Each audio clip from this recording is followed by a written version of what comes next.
Our 11th question is सिद्ध कीजिए कि 6 + √2 एक अपरिमेय संख्या है। That means we have to prove 6 + √2 is an irrational number. तो देखते हैं क्वेश्चन को। सो 6 + √2 अगर इरेशनल नंबर हमें प्रूव करना है तो फर्स्ट ऑफ ऑल हम अज्यूम करेंगे कि 6 + √2 एक रेशनल नंबर है। दैट मीन्स परिमेय संख्या है। सो अगर 6 + √2 रेशनल नंबर है तो वो P/Q की फॉर्म में हम उसको लिख सकते हैं। तो ये P/Q के इक्वल रखेंगे, जहाँ जो P एंड Q है वो को प्राइम है, मीन्स इनका कॉमन फैक्टर 1 है। √2 यहीं पे है, 6 को P/Q के साथ उधर ले जाएंगे तो माइनस, तो √2 इक्वल टू एलसीएम लेंगे तो क्या होगा P - Q, P - 6Q/Q। तो ये वाली जो फॉर्म है ये P/Q की फॉर्म है, मीन्स न्यूमरेटर और डिनोमिनेटर है। दैट मीन्स ये रेशनल फॉर्म है ना। लेकिन हमें तो पता है कि √2 क्या है, इरेशनल नंबर है, ये इसके इक्वल है और ये रेशनल दिख रहा है हमें और ये इरेशनल है।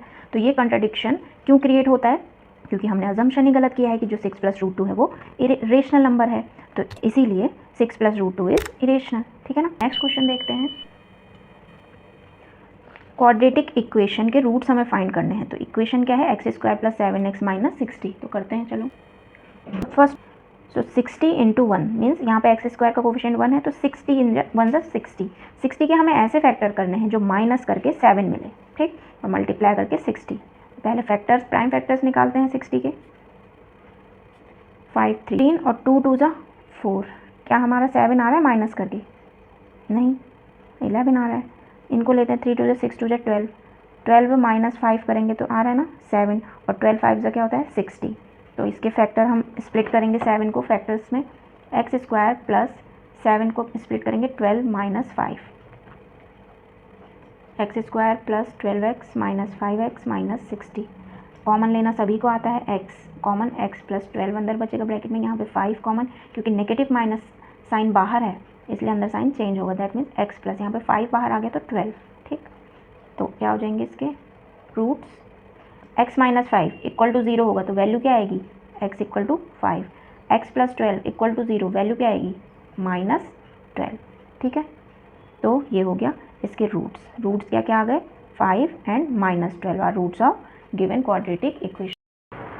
सो क्वेश्चन नंबर 13, गिवन फिगर में हमें DE parallel AC and DF parallel AE के है। ठीक, तो हमें प्रूफ करना है कि BF/FE = BE/EC। तो ये थ्योरम पे बेस्ड क्वेश्चन है। So according to basic proportionality theorem, if a line is drawn parallel to one side of a triangle to intersect the other two sides at different point, the other two sides are divided in the same ratio. That means अगर ये हमें given है DE parallel AC, क्या given है DE parallel AC, line देखेंगे DE parallel AC के है तो ये सेम रेशियो में डिवाइड करेगा। जहाँ पे ये कट कर रही है लाइन D पॉइंट पे AB को कट कर रहा है और BC को कट कर रहा है E पॉइंट पे, तो ये होगा हमारा BD/AD इक्वल टू क्या हो जाएगा BE/CE।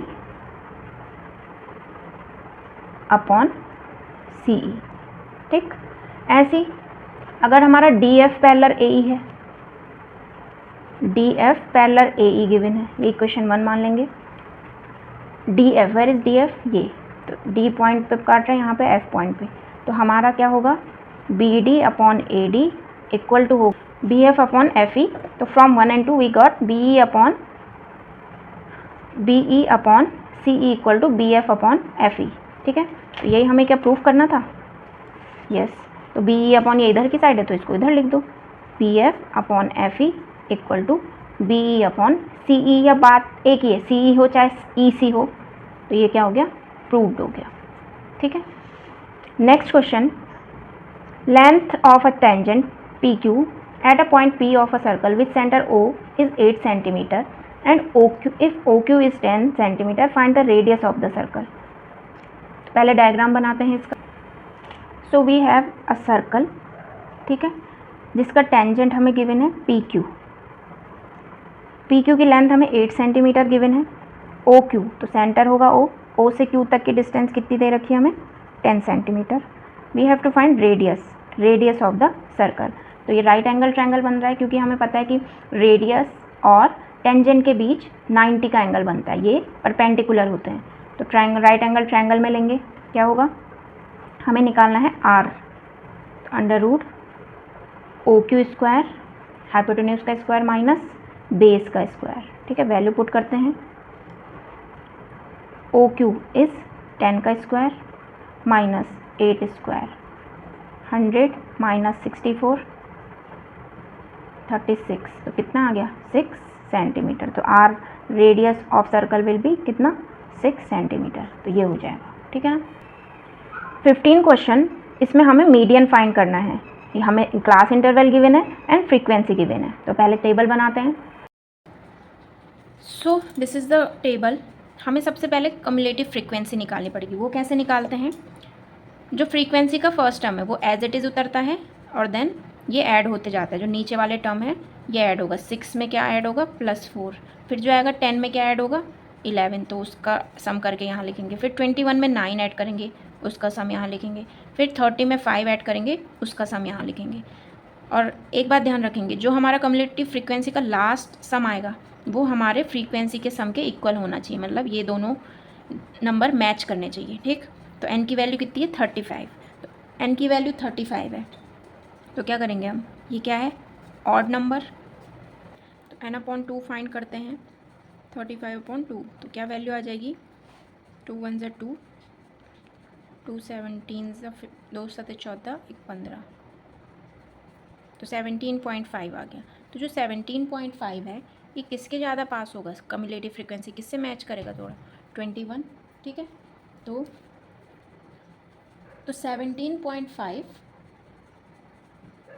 ये आ गया, ये इस कम्युलेटिव फ्रीक्वेंसी के आसपास होगा। इसका क्लास इंटरवल देखेंगे 5 to 7 है और इसकी फ्रीक्वेंसी देखेंगे। ठीक है, क्योंकि हमें फॉर्मूले में ये वैल्यूज़ पुट करनी है। सबसे पहले मीडियन का फॉर्मूला लिख लेते हैं। Median equal to L plus n/2 minus CF/F into H। सो इसका L क्या होगा, जो क्लास इंटरवल का लोअर लिमिट है 5, CF जो हमारा कम्युलेटिव फ्रीक्वेंसी है उसके ऊपर वाला term that means 10, F frequency 11 जो क्लास इंटरवल की फ्रीक्वेंसी है वो, एंड H इज़ इनका डिफरेंस 7 - 5 2।